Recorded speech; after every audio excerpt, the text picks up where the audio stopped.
right. All right. Ready? I'm ready. What's up, everybody? I'm Lisa. And I'm Lonie. And this is aWHOLEmom. Woo-woo. So aWHOLEmom is dedicated to those of us who deal with the everyday struggles of adulting in addition to being a whole mom out here.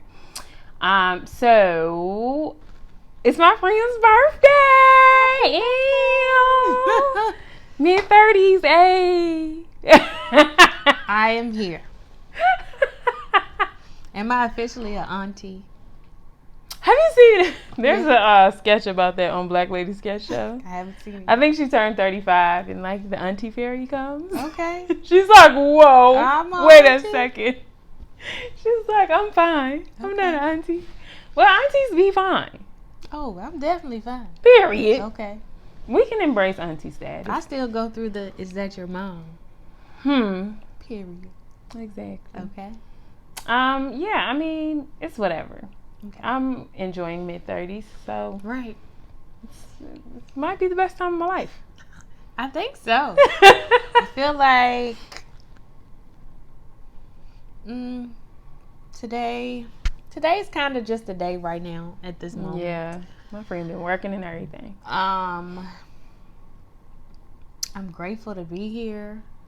I have received lots of love on today. Ooh, and you deserve it. I'm grateful.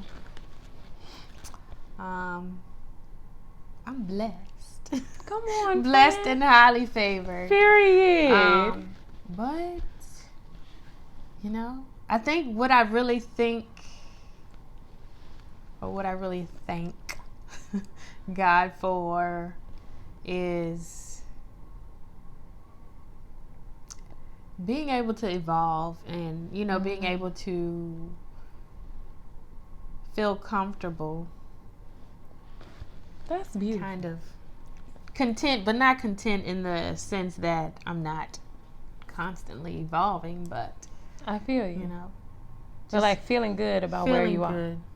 Yeah. Feeling good. That's beautiful. Yeah. Wow. So it's kind of where I am today. Looks good. Yesterday, not so much.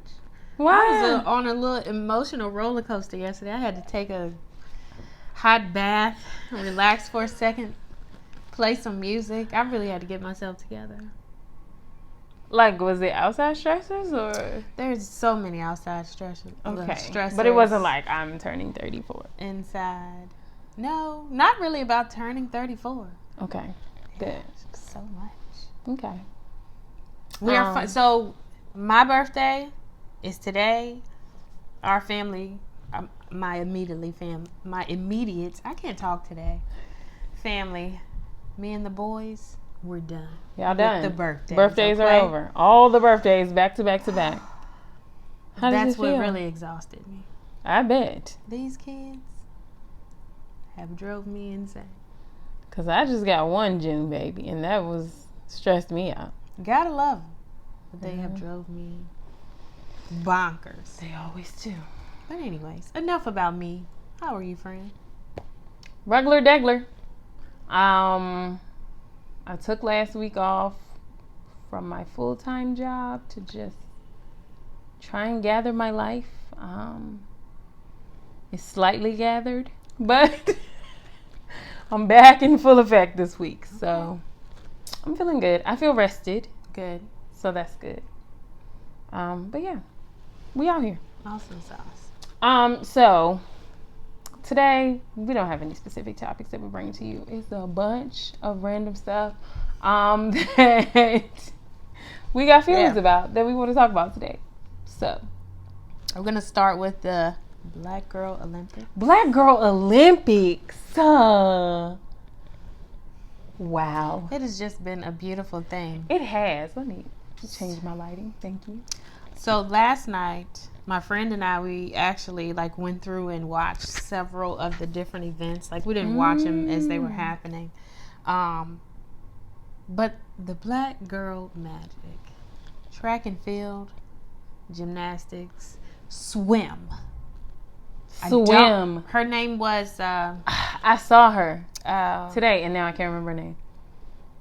The way they said... So when I was looking at her last name, I was like...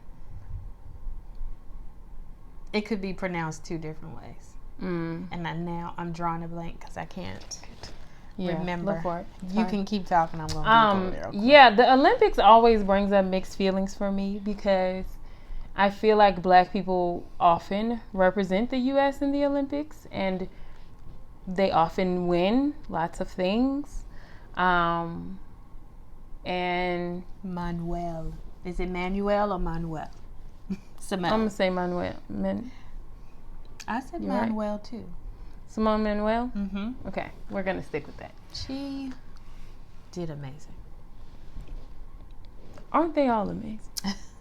I just feel like the Olympics always brings mixed feelings for me because America loves to send us into battle to represent the country. Okay. And generally, Black people perform very well at the Olympics on behalf of the U.S. That is correct. But like, obviously, the struggle of our lives here in this country, and even like how some people are being perceived and spoken about already in the media. Mm-hmm. So yeah, it's just like, should we represent the U.S. or not? Are we really representing the U.S.? Are we representing ourselves? It's kind of how I feel about it. I feel that. I feel like it's obviously a great opportunity for anyone to be able to do that. So I don't think that like someone should not go. So like walking around with this flag that they give you at the end, or the flag that's on your little tag, that's just a technicalities. that was just your ticket there. Yeah. You had to play for somebody. Yeah. I feel you. Because it's just so when I watched at the end as some of the girls won, like they're definitely out there. Like the ones that I did watch, so it was like track and field. I think it was the 100 meter. So the top 3 girls, and they all said, basically they're just thanking God for this opportunity. I'm doing this for my family, right? For my daughter or my son that's looking up to me. Right. All of these things, not the United States, not this country. You're right. Ain't nobody. I just feel like I haven't heard anybody Black say, "I'm doing this for my country." No. Like, this is for me. This is my time. This is our time. This is Black Girl Magic. Right. It feels good because I remember we used to watch the Olympics all the time growing up. And so, like seeing Dominique Dawes. And so that was like my person. Yeah. Like, that's who I want to be when I grow up. And so now having so many choices. All of these Black women. Which one are you? Right? Yeah. Like, they're afterwards. They're grabbing their kids. It's a beautiful thing. They're falling into their grandmother's laps. Oh, can we talk about that? Sha'Carri Richardson. If you have not seen the clip, go find the clip. There's a clip after she ran 100 meter? Mm-hmm. And dusted everyone inside and told them to go home and cry. Yes, she was the 100. So she performed amazingly, right? And then, in like the clip that I saw, there was a caption that like people had called her crass or like, said all these things about her. But one, I lived for her lace front, the fact that it was orange, the fact that her nails was long as hell. Face beat to the heavens. And I was just like, look at her out there just being her young Black self. Right. But then in the clip, and don't care to like subscribe to whatever standards people try to place upon her when they're saying these negative things about her. But the clip shows her like leaving the track and like going, and you see her like looking through the crowd. She's like walking through the crowd. Well, it was like she was going to walk off like to the back where they're supposed to go, like to exit. And then it was like, she was like, no, wait a minute. I forgot. And she goes up into the stands. And finds her grandma. And just falls in her lap. Oh my God. The way, like, cause I feel like it was just like a perfect metaphor of like her being out on the track in the world, right? And she's raw, like, yeah, don't try me, right? She's hype, she's pointing, she's yelling, whatever, she's feeling herself. And then as she's like coming, like you see the adrenaline rush like settling, and it's like, where's my family? Like, Girl, I'm about to cry. And she finds her grandma about it. And she just embraces her in the most beautiful way. I mean, she just falls out. I can remember. She melted. Yeah, like a cup. My mom or my aunt. I can just like, and I think that's what made it so monumental. It was. Like to see that, because if you have ever just fallen into your person's arms, whoever your person is or was. I never had that experience, like with a grandmother or anything, but like my mom and my aunt actually, she called me today. Aww. She calls us every year on our birthday to sing happy birthday. Oh, yeah. And so for myself, my sisters, my cousins, like that's like one of the highlights of your day. Like it's just not complete unless she calls and sings happy birthday. And so just to see that, to watch that moment, it's almost like you're there in it and you can just feel it. I wanted to hug them. Right? I wanted to fall in grandma's lap. It was like you could feel just the relief. Yes. You could see that. It was like her body. She literally let go. She did. She let it go. She let go. And people, I think some other commentator said that she like has a chip on her shoulder or whatever. First of all, y'all don't know what this girl been through. You don't know her life. That's exactly what she said. There's another interview where she said I just found out that my biological mother passed away. And the reporter was like going on and he said, wait a minute, did you just say that your mother passed away? And she said, yeah, like I'm out here doing this. Y'all don't know what I'm going through. Yeah, they don't. And it's so annoying. But like for her to see that guard come down and like her to just melt into her grandmother's arms like that. And not have to be this strong black woman out here on the track performing for the world. It gave me chills. I cried. It was like so beautiful. And like, not only do I appreciate my ability to experience that type of safe space, but like I want to be that. Absolutely. Abso-freaking-lutely. Right? Like, that was immediate. Like, one of my initial thoughts was like, who feels like they can come to me in this way? I have laid in your lap before. But like, it was just so beautiful. It was so beautiful. And I'm sure, I don't know, anybody could have that experience with someone close to them. But as a black woman, I don't know. Not necessarily anybody close to them, but like, I don't know, a family member who means a lot. But like, as a black woman, watching this black matriarch embrace this black young woman in this way, and her just feels so safe, even like with the cameras there and all up in it. Because part of me was like, damn, get the camera out of her face. But then part of me was like, I'm glad that they caught this. Yeah. But like, it was just beautiful. Go ahead, I'm sorry. No, go ahead. I think for me, it was like the vulnerability of her to walk off that track and to just come and fall out. Yes.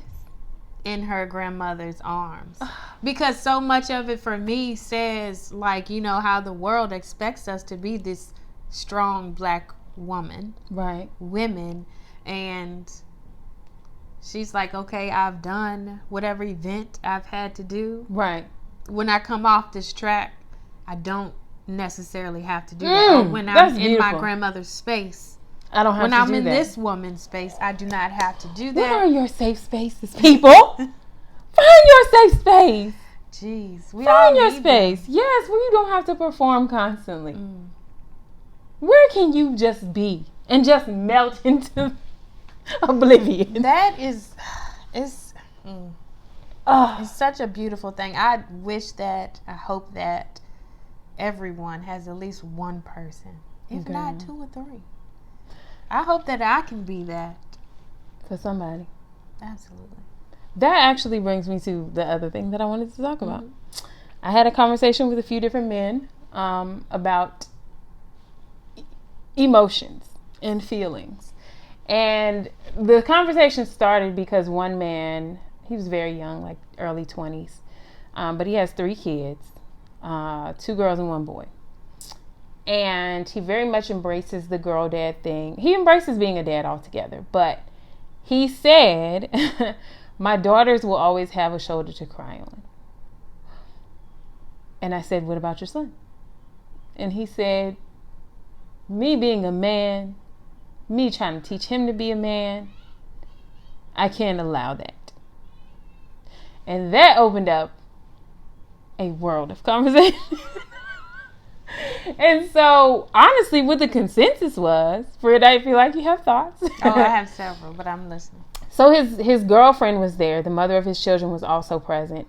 And she seemed to disagree with him a lot on his perspective as far as like allowing his son to express. Of the kids? Yes. Okay. Allowing his son to express emotion, basically. And the word with other men as well kept coming up is like them being feminine. I was like, so are emotions only for females? Yes, apparently, according to this group of men. So, or maybe expressing those emotions. And in my is a feminine trait. Opinion and in my experience, what happens is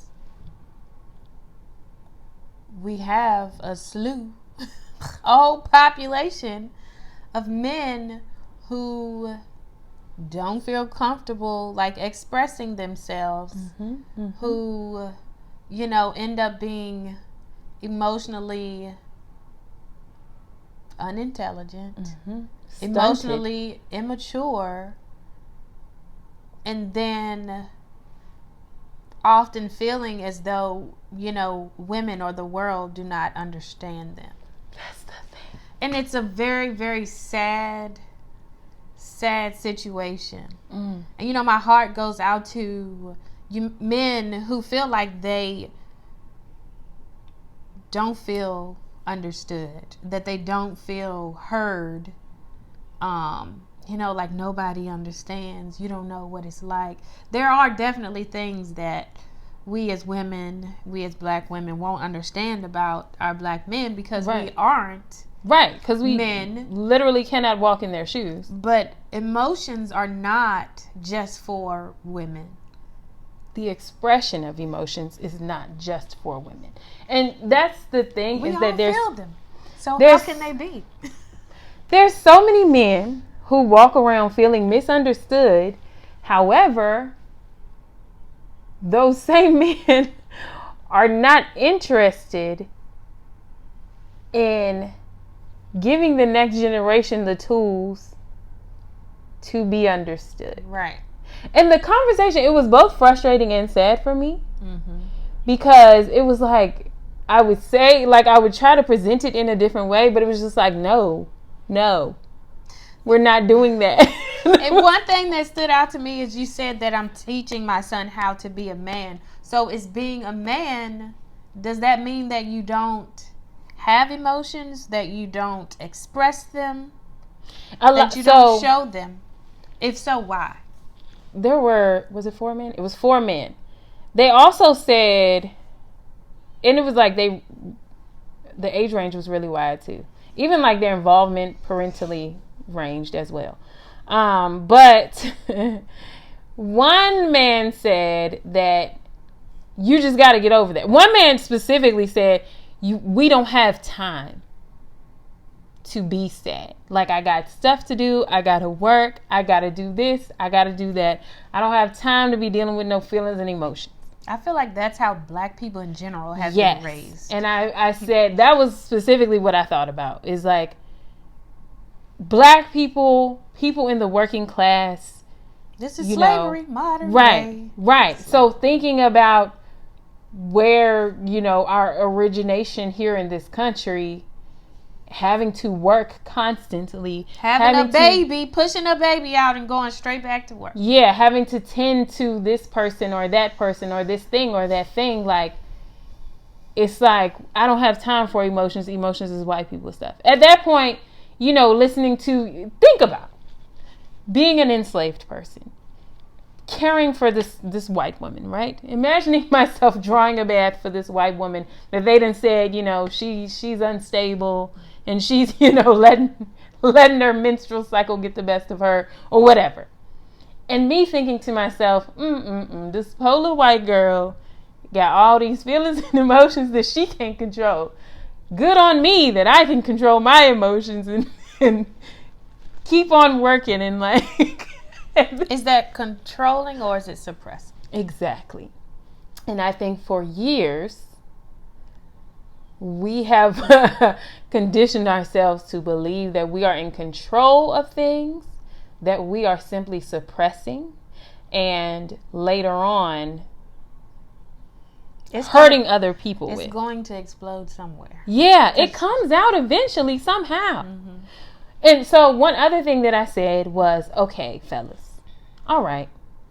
Even if we can't agree on, however you allow your sons to express emotion, because I'm trying to get to, we need to be a safe space for our kids, right? So I'm like, can we all agree that we all need some place where we can be vulnerable, where we can feel those feelings, someone that we can talk to, somewhere in our lives? They couldn't even get on board for that. They were like, I don't know. And I was like, what? That's really sad. That was so sad to me.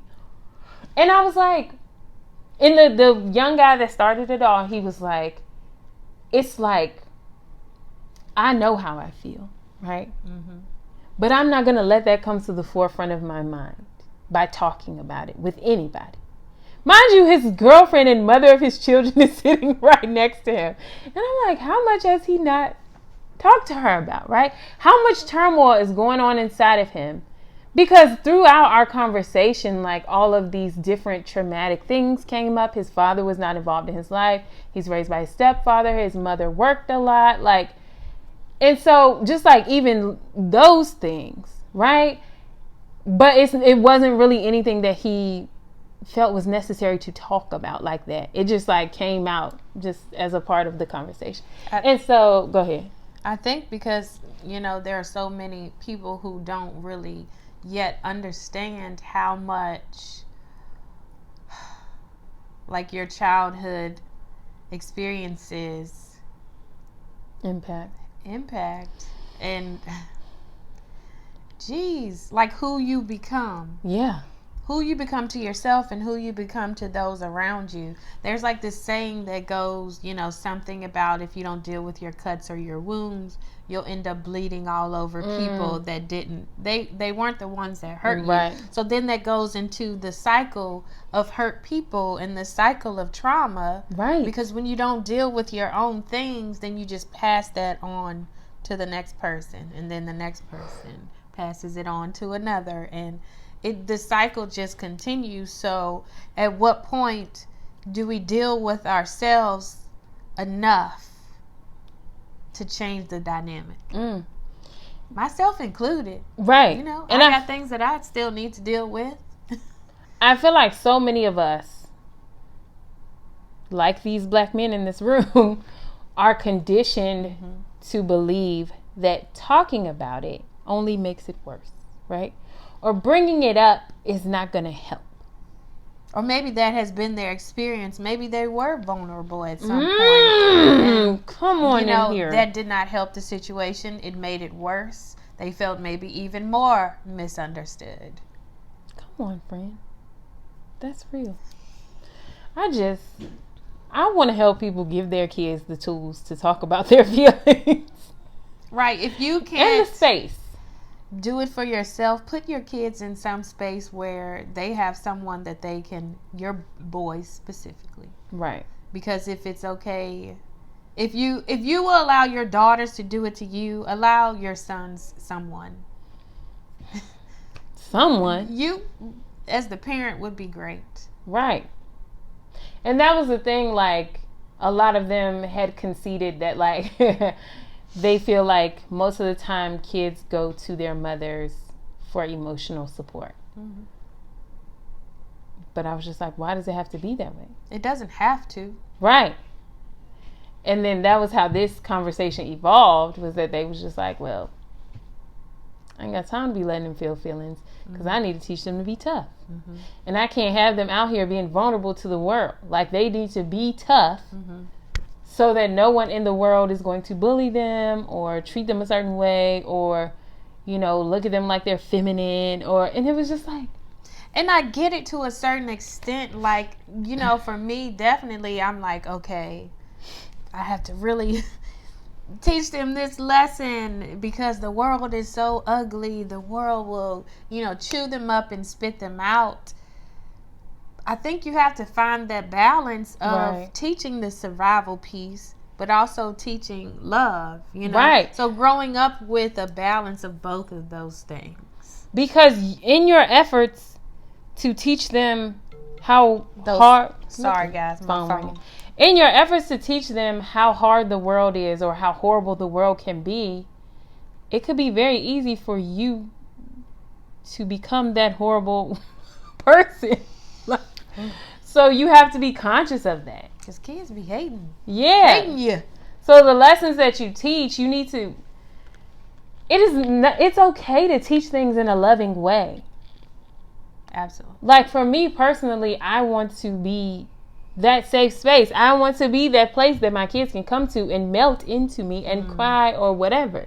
So I don't want to be harsh toward them to prepare them for the harsh realities outside. I want to be able to tell them about the harsh realities outside and teach them to cope with the harsh realities from outside. But you don't have to be hard to teach. Yes, but I want to be a space for them to come where they can get away from those harsh realities so that they're not turning to other things to get away from the harsh realities, like drugs. So risky behavior. Right. All of the things. Or just looking for love elsewhere because they never felt love because I was so hard on them. You know, it's like there's a balance and we got to find it. We have to be okay with our kids expressing emotion, no matter what their sex or gender is. Which agreed. Yeah. That really tore me up and I was really sad for them. Which brings me to meaningful boundaries. These are all random things. So my friend, we had a long discussion before we started today. We did. So explain what you mean when you say meaningful boundaries. So, in what aspect? I think a lot of times, specifically as parents, because I feel like that is a unique power dynamic and a unique relationship, right? I think specifically as parents, we often create rules and boundaries for our children that may not necessarily be rooted in anything but tradition or like what we have known it to be. Yeah, norms or what we, whatever we've seen somebody else do. And today I got to thinking about like how important it is for us to actually create rules and boundaries that are meaningful to us, meaningful to our families, because those are the foundation for our values. Right. So me personally, the way that I parent, I am very introspective about the things that I'm implementing. So I will usually ask myself, why is this a value? Why is this important to me? Is it actually important to me? And if I cannot articulate why that is, I generally do not press it upon my children. For instance, I don't know if I've given this example before, but at one point, my oldest kept on saying, I'm good. Like, people would be like, oh, do you want some chips? And she'd be like, I'm good.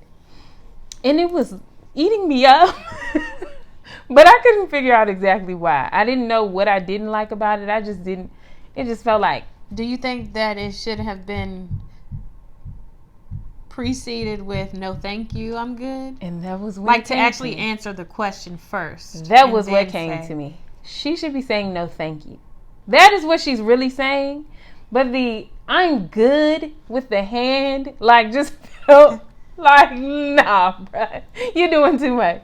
And so once I realized that was what it was, that I prefer for her to say no thank you, in order to illustrate that she appreciated the offer, but she was just not interested. Mm-hmm. Then I explained that to her, and we moved on from there. So now she knows if she says I'm good, she'll be like, no, thank you. Sorry. But like for like 2 weeks, I let her continue to do this because I couldn't articulate what the issue was. Mm-hmm. And I just felt like being like, don't say that. I didn't feel like that was good enough. And you need a reason because, right. And they're probably going to ask you like, why? Yeah. And I wanted her to understand, and I want them to be able to ask why. Mm-hmm. And not just for the sake of me being grown and feeling like, no, you're just not going to say that. Right. And so being able to present that to her in that way and explain to her the reasoning behind it, and explain to her that I wanted her to be able to express gratitude even in her, saying that she didn't want something or she's not interested in it, was important to me. Mm-hmm. And so with everything that I do, that is typically how I try to approach it. But I think also in like, even with relationships, right? Mm-hmm. Romantic relationships specifically, even friendships, like people just be having arbitrary random things. Like, oh, well, I don't like you hanging with such and such that I don't like. And so it just be dumb stuff. And it's like, why? Is that really important to you? What is the root of this? Do you think we're talking about you? Like, is this a conversation? Like, people be so scared to have a conversation or to really explain. And it even like blindly following different beliefs. And not really getting to like, is this something that I value? Is this something that's important? Somebody asked me, was I waiting for marriage the other day? I have waiting for what for marriage? To have sex. Okay, because that was. They asked me, was broad. I waiting to be married to have sex again? And for I said, what? Eartha Kitt. For who? I said, you know me. Why are you asking me that? And they were like, why not? And I said, that's not a value of mine. Why so? Yeah, it's just not a value of mine. It's just not for you. And there's so many things in the world that I think a lot of us just be like, oh yeah, this is important. Let's add that to the list. And is it really important? Have you done the introspection? So I have found personally that a lot of the morals or values and things that I thought were important, or that I was conditioned to believing was important, are not as important to me. Don't even mean a thing. And so one of the things I kind of felt bad about was that, I grew up in the church, and then, like my youngest son definitely, like he definitely has not been as much as, my older son than I have. But, I'm at a place where I'm like, I don't want to preach to my kids, do this, do that, or you're going to hell. Right. You're going to burn forever. I don't want to scare my kids into anything. Ooh. So like the conversations that we have had, like even recent ones, is like, what do you think? What do you believe? Like, what makes you feel good? Like, it's important for me to help you guys be good people. To be good to yourselves and to be good to others, and not to just have like this one strict set of beliefs, and not be able to like explore other things or step outside of that. Because and I feel like that happens specifically with religion in that way, because once you're like in this specific setting, because it's not even the same across the board, right? If we think about just Christianity or even like just whatever denomination, if you go to a different church, they might be doing something different. Right. And so it's like, well, what's actually right? And which scriptures are we picking and choosing to abide by? You have to examine for yourself what is valuable to your life, what is valuable to your children's lives, and why. Right. The why. Because even like preferences, right? Like y'all already know how I feel about when somebody's like, oh, I like light-skinned girls. Okay, well, why is that? Because more than likely, it is rooted in colorism, which is rooted in racism, which is rooted in white supremacy and colonization. So you need to look at why you prefer things this way. And a lot of times, even with parenting practices, it's rooted in the same things. Right. The things that you feel are necessary for you to feel respected as a parent is just based on these arbitrary rules of power dynamics, and oftentimes are things that were imposed upon enslaved people by their enslavers. Ooh, Chad. Did you think of that? One thing that I wanted to kind of hit on, to just be kind of transparent. So I have just like really been evaluating the way that I communicate with one of my kids specifically, because it just seems to be like a constant like back and forth, like a battle all the time. Girl. And you know, I really had to just constantly reevaluate, like, why is it always a hassle? And you know, like, why do we feel like we beefing on it? Yeah, like seeing that we both tend to get defensive. And I think a lot of that was rooted in the relationship that his dad and I had. Woo! You know, like seeing how we communicate, and then like seeing how things are communicated with others. And you know, like I had to say to him one day, I said, you're talking to me like your dad used to, and I don't like it. And so like saying that to a child, I was like, okay. That's a lot. Like, yeah, like, is this okay? Yeah. Right. But I'm also like expressing how I feel. You know, I kind of went into, you know, further depth as far as like when you say things like this, or how sometimes it's not even what you say, but how you say it. And so, you know, I'm not one of those that's, oh, you're acting just like your daddy, and making that in like a negative. Because I wouldn't want either one of my kids to feel like to associate their dad with something that's negative, right? You know, and so that is one of the things that I have like just really been dealing with lately. That's beautiful though, friend, that you were able to separate first when you spoke about it, like separate the action from, because you could have easily been like, you acting like your dad. Yes. Rather than what you said, which was the way that you are talking is the way that he used to talk. And it's really, you know, frustrating me. Yeah. Or it's really hurtful, you know. So I felt like I had to let him know that we were we were going back and forth. That's loaded. That's a lot.